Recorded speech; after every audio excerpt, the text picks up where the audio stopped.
ఏ బాటైనా పర్వాలేదంట, సమయంతో సాగటమే మన సింపుల్ సిద్ధాంతం.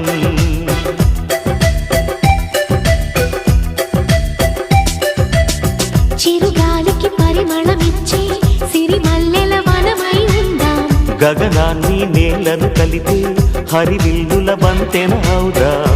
ఆనందం అంటే అర్థం మనమందా, ప్రతి పూట పాటై సాగే హుషారు సరిగమలో.